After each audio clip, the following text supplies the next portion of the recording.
Siaplah sudah dalam belauk loyang saya.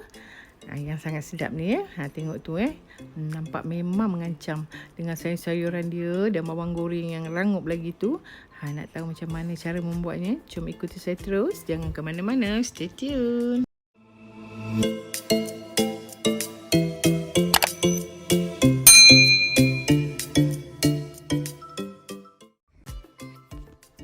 Hai, Assalamualaikum semua. Berjumpa kita sekali lagi di channel Dapur Mama Tira. Hari ni saya nak kongsikan macam mana nak buat kuih talam berlauk Tapi hari ni saya buat dalam loyang. Jom kita tengok apakah bahan-bahan yang saya gunakan. Saya gunakan 270 gram tepung beras. Hari ni saya gunakan tepung beras cap teratai.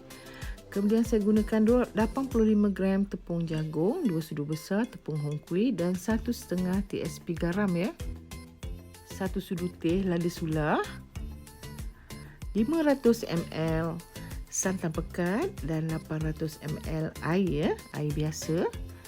Kemudian saya gunakan 1 sudu besar serbuk Maggi cukup rasa dan 1 sudu besar gula pasir, 1 cawan bawang goreng, setengah cawan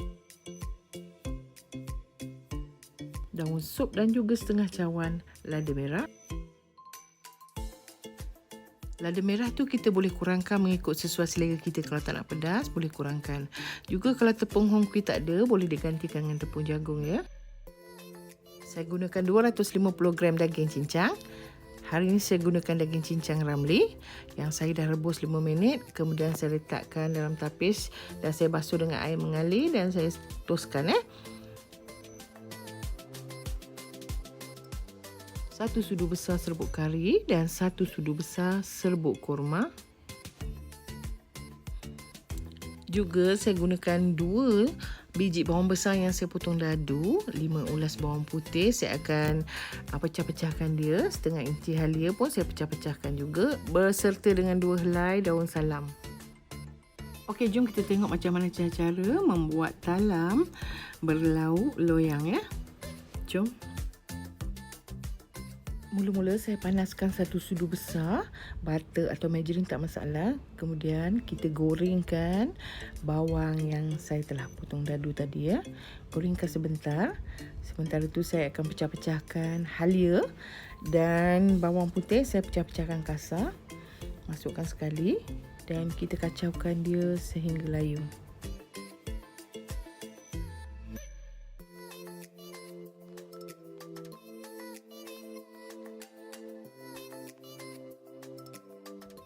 Apabila bawang kita dah sedikit layu, masukkan serbuk kari dan serbuk kurma tadi Kacaukan dia sehingga rata.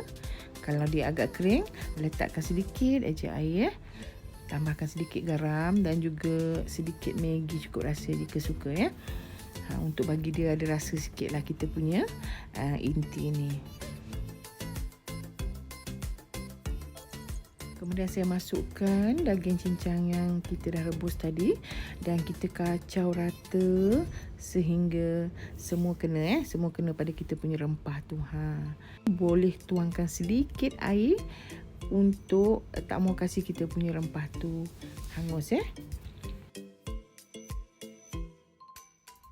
Seleloknya inti kita biarlah sedikit kering sebab kita akan masukkan dekat dalam kita punya adunan sedikit dan kita akan letakkan di atas topping dia separuh.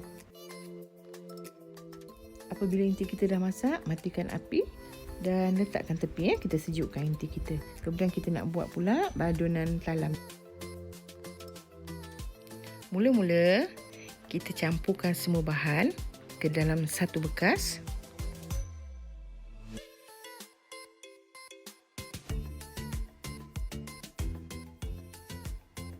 Kemudian kita tuangkan santan sedikit demi sedikit sehingga habis Tuangkan sedikit supaya tidak bergentil.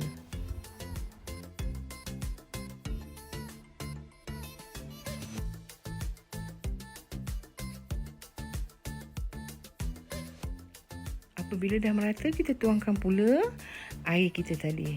Sama juga tuangkan sedikit-sedikit sehingga habis dan adunan kita sebati dan merata.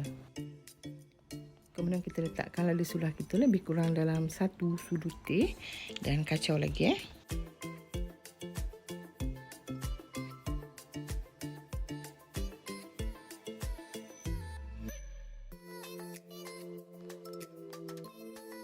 Masa ni kita rasa sama ada masin dia tu cukup ke tidak. Kalau kurang, kita boleh tambahkan lagi sedikit garam ya. Sebab kita punya talam ni kena ada rasa garam sedikit. Kemudian tapiskan adunan kita ke dalam bekas dan kita akan mula mengacau di atas api sehingga adunan kita sedikit pekat. Apabila adunan dah agak berat, saya matikan api dulu sebab kalau gunakan mangkuk kaca, kepanasan dia tu masih ada walaupun kita dah matikan api. Jadi saya matikan api dan saya kacaukan dia sehingga dia merata. Kalau tak, nanti bawah dia akan hangus dan berkerak ya. Okey, untuk proses ni, kalau kita nak kacau sehingga dia keluar wap saja pun boleh Tapi saya lebih suka kacau sehingga dia pekat. Kemudian saya masukkan inti kita yang dah siap dimasak tadi, separuh daripada bawang goreng dan juga daun sup tadi. Kita kacaukan rata, barulah kita angkat dan kita tuangkan ke dalam loyang. Kita ratakan menggunakan spatula plastik.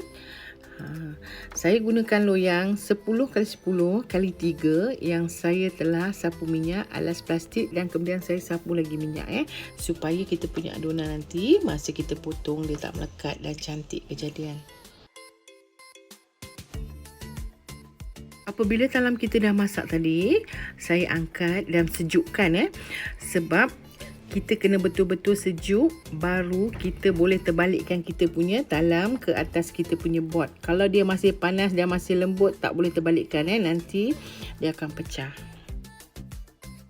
Apabila dah cukup sejuk, bolehlah potong mengikut potongan yang kita nak Hari ni saya potongkan dia besar sikit sebab untuk makan sendiri. Dan saya gunakan pisau yang ada gigi supaya senang kita potongkan dia. Apabila dah siap potong, saya drizzlekan bahagian atas dengan cili sos untuk melekatkan inti saya.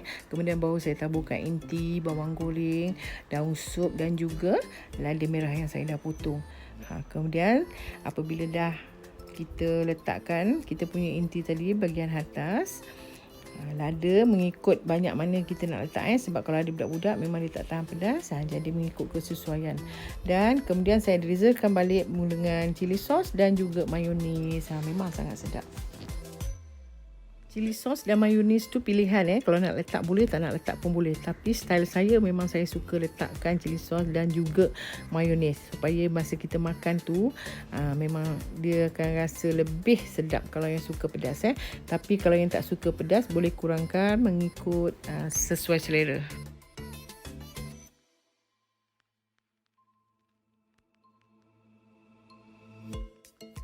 Ada juga yang buat talam ni, apabila lapisan bawah dah masak, dia taburkan lapisan atas ni untuk topping dia ni, daging beserta dan lain-lain ni, dan dikukuskan lebih kurang dalam 5 hingga 8 minit dan diletakkan sedikit daripada adunan yang di bawah untuk jadikan dia gam. Tapi saya lebih suka macam ni. Apabila dah siap sejuk, baru saya taburkan topping dia. Jadi bahagian atas tu semua fresh bila tergigit bawang goreng pun rangup lagi. Okey, talam dah siap hias. Dah letak topping ni semua. Saya letakkan di atas papan bersaiz 11.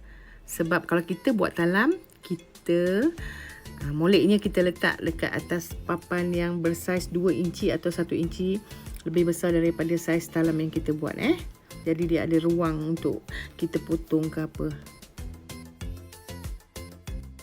Kemudian kita masukkan dekat dalam bekas transparent. Besar kotak tu mengikut kita punya board kita, papan kita tadi. Dah cantik, dah boleh buat berniaga dah ya.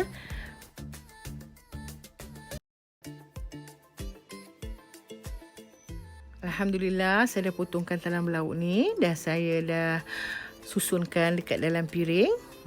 Memang sangat sedap. Dan Bagi perempuan yang sukakan video ni, bolehlah subscribe, like, share dan komen ya. Dan jangan lupa tekan tombol lonceng supaya tidak ketinggalan dengan resipi-resipi menarik yang saya akan kongsikan di minggu-minggu akan datang. Dan supaya saya lebih bersemangat untuk menghasilkan video-video masakan dan berkongsi dengan kawan-kawan yang sama minat. Sekalian saja perkongsian saya pada hari ini. Diharap bermanfaat buat semua. Akhir kata, selamat berjumpa lagi. Selamat mencuba. Maaf kalau ada kekurangan daripada segi tutur bicara dan tata bahasa. Sampai berjumpa lagi. Assalamualaikum. Bye.